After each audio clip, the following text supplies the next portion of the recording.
First of all, let me cover the big picture. We did a series of 4 public forums where at each forum we walked through kind of what are the legal and traditional rules and criteria for redistricting.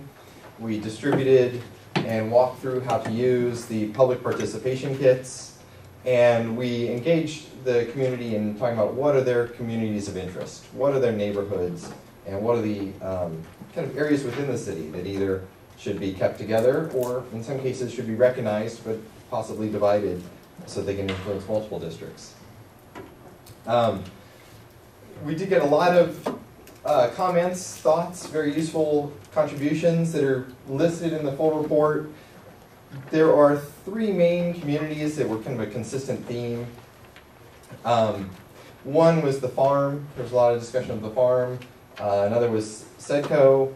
And a third was Windsong, used not so much to limit it just to the legal limits of the Windsong development, but kind of the Windsong in the areas mainly that were mentioned to the south of it, and to some degree east and southwest of it, that are very similar in character. But Windsong used kind of shorthand for that whole area. So those were the 3 that were consistently mentioned. As you'll see in the report, there are other mentions of areas that had some shared characteristics that should be looked at as well. Again, I'm doing the quick summary. I will follow up with any more discussion that's desired after we go through all this. So let me walk fairly quickly through the plans, and then we'll come back and look in more detail. And also, the city attorney is going to follow me with some additional information, and then we'll come back for a joint discussion on all of it together. So let me walk through these plans before heading off to her. So Mr. Lobo, I don't know if Mr. Lobo is here tonight. No, are you Mr. Lobo? Oh, good.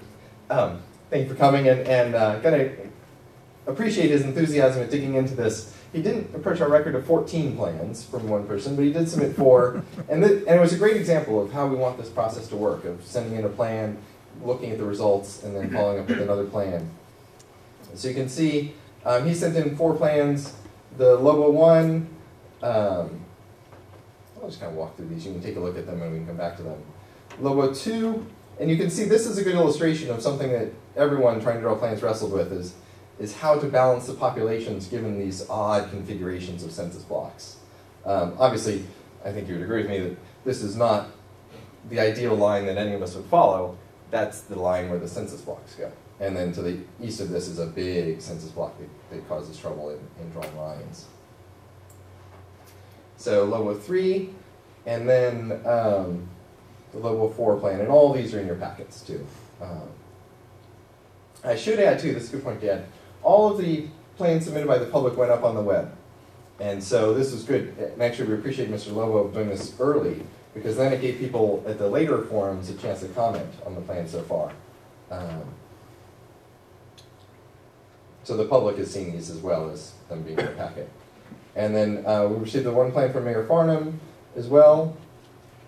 And then NDC took the input from the forums, the plans that come in, and we actually, because we're doing this right on the mapping computer and have the software, can go in a more fine-tuned detail level and develop plans. And our real goal, as I said at the beginning, is not to show you the plan, but to look at what options are out there and make sure that presented to the council is kind of all the different scenarios out there, so that you're not limited just in the plans that came in. If there's something that makes sense, we draw it and present it to you.